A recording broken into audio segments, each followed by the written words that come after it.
ស្តីទាំងអស់គ្នាត្រឡប់មកកាន់វីដេអូនៃការស្ទូចត្រីសាជាថ្មីថ្ងៃនេះខ្ញុំនឹងនាំអ្នកទាំងអស់គ្នាទៅមើលសកម្មភាពនៃការស្ទូចត្រីហើយខ្ញុំក៏បានស្វែងរកកន្លែងដែលមានទេសភាពស្អាតខ្យល់អាកាសល្អហើយនៅមានត្រីដើម្បីស្ទូចផងដែរ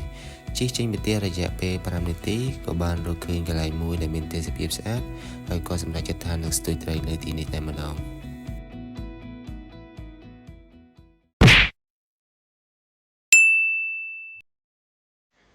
បន្ទាប់ពីរកឃើញកន្លែងស្អាតដើម្បីស្ទូចត្រីហើយអ្វីខ្ញុំត្រូវធ្វើបន្ទាប់នោះគឺរកប្រឡោះដើម្បីស្ទូចត្រីព្រោះនៅតំបន់នេះវាសម្បូរឈើនៅខាងក្រោមទឹកច្រើនវាអាចនឹងជាប់ស្ទូចហើយខ្ញុំក៏បានរៀបចំចងខ្លាយស្ទូចក៏ដូចជាបិទនុយហើយនុយដែលយើងប្រើនៅថ្ងៃនេះគឺជានុយដីហើយយើងកំពុងតែធ្វើដំណើរដើម្បីស្ទូចជាលើកដំបូងនៅក្នុងប្រឡោះដែលខ្ញុំបានរកឃើញនឹងតែម្ដងបន្ទាប់ពីឈរស្ទូចអស់មួយសបកឃើញថាត្រីវាអត់ទាន់ស៊ីទេអញ្ចឹងអ្វីដែលយើងអាចធ្វើបានគឺមានតែការរងចាំទៀតតែប៉ុណ្ណោះ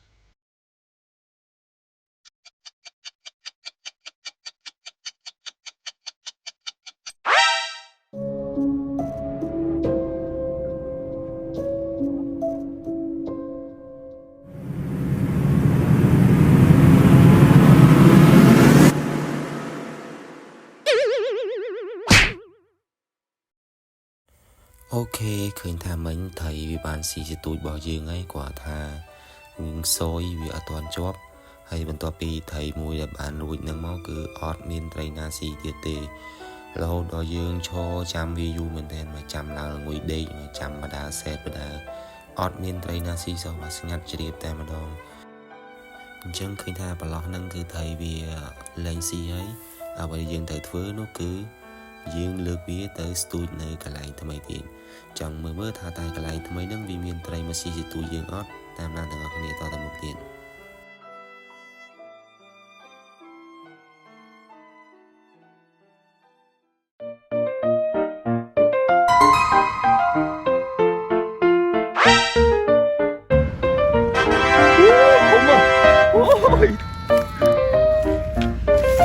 យេ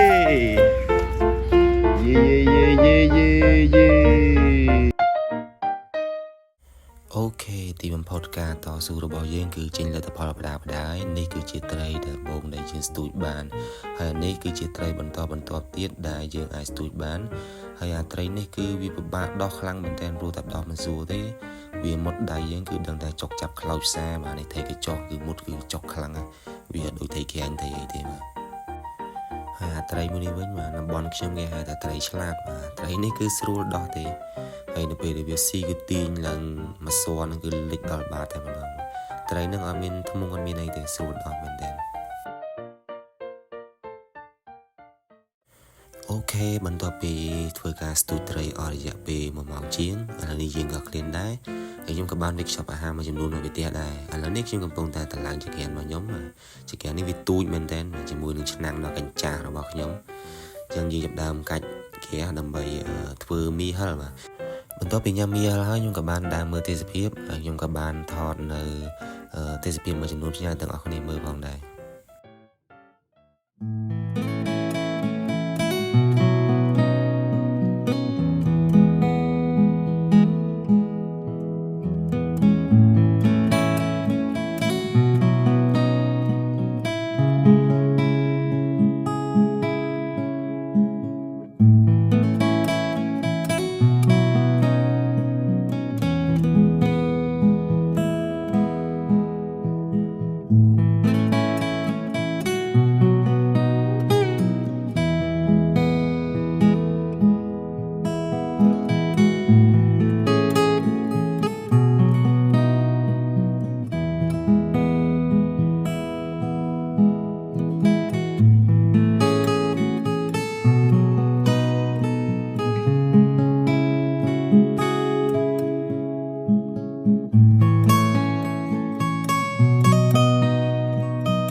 បានធ្វើការស្ទួយត្រីសបាយអស់រយៈពេលពេញមួយថ្ងៃឥ